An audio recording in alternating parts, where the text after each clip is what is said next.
Hello and welcome to another edition of Mailbag.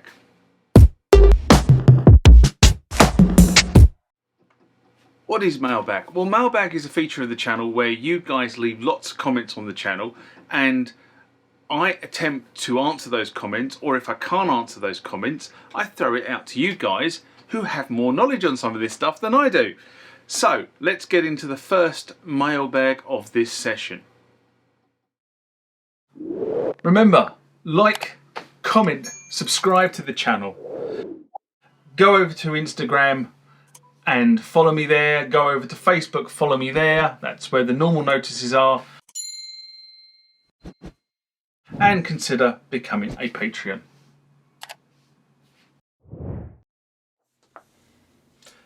Next comment or question comes from Nelson Click. And this is in response to Roland A-110, What's Inside a Box, a video I did in, good God, November 2017. Nick Nelson writes, cool device. Their only purpose was to provide visual feedback of a keyboard MIDI controller like the Roland A80 or A50. They weren't expensive but didn't sell very well for good reason. Wish I had one though, and always thought they'd be around.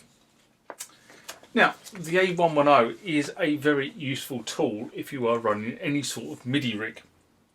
And it's one of those devices that you didn't know you needed until you needed it.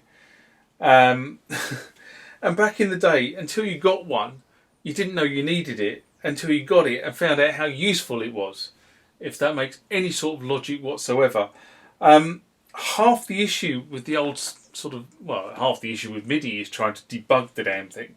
But with a 5-pin DIN implementation in an old MIDI studio where you've got DIN cables running all over the place, trying to work out what actually was going on and what was being sent from one place to another was actually a really difficult thing to do. And what sort of kind of devices like the Roland A110, there were a number of other devices that floated around at the same time. The Roland A110 is one version of this. The MKS 900 is another version of this from Roland, but there were other versions from other MKS 900. Yes, were from other manufacturers, but the AE110 and the MKS 900 seem to be the better known ones.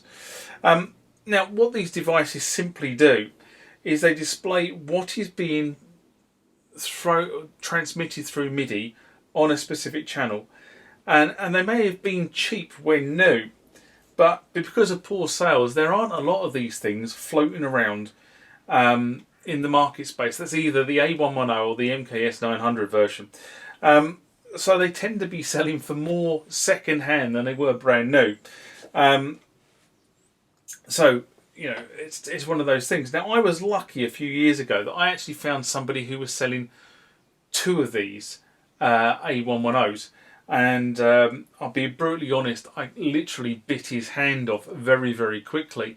I did a deal for both the units, which was less than he wanted for both units combined, if that makes any sense. And I drove up to somewhere, I think it was sort of kind of Cambridge area, and picked them up rather than having post them to me, just to make sure I got hold of them, because they come up occasionally on the portals, but they are snapped up pretty quickly.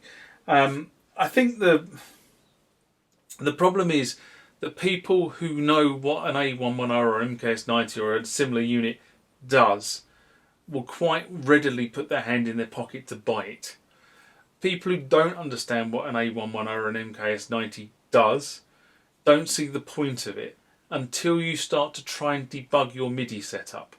Now, I know we've kind of made MIDI more complicated nowadays because we tend to plug our instruments into our computers via a USB socket and we transmit the MIDI data down the USB, which makes it more difficult to actually understand what's going on. So you really need a program on your computer that is just purely looking at what is going on on the MIDI interface or the MIDI receivers on your computer. But back in the 5-pin DIN era, if you had one of these devices, you could insert it into the daisy chain of cables, and you could understand what was being transmitted, and you can understand where the MIDI signal was being broken.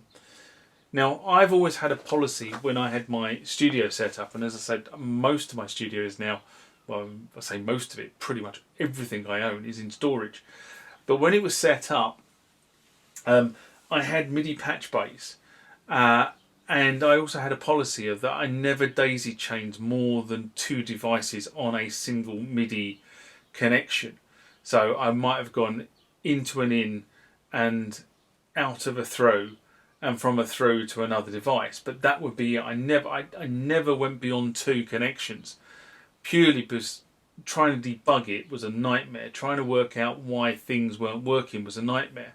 And with a lot of modern devices, they don't come with a MIDI in, out and through. They come with a MIDI and through and out.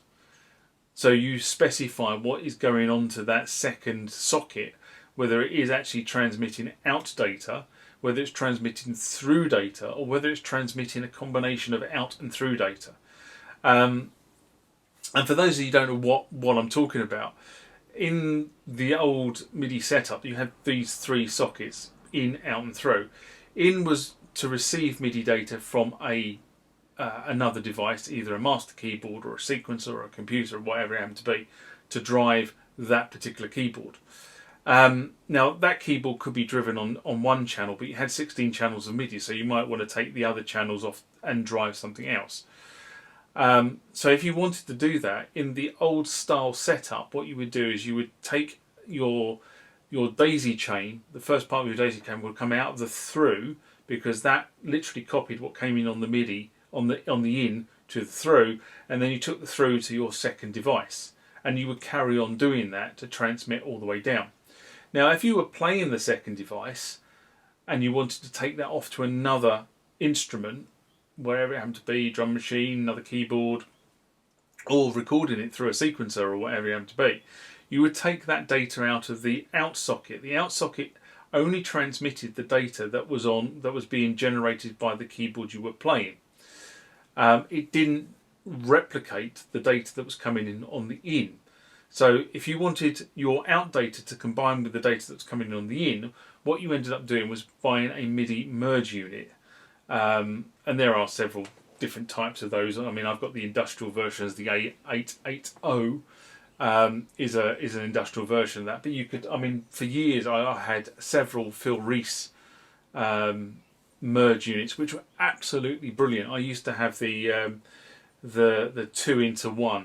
Sorry, the two into one with 2 separate bypasses. So effectively, 1 in came in and went out, 1 in came in and went out, and then actually I think there were 2 sockets that combined the 2 MIDI streams so that you actually had the 2 together.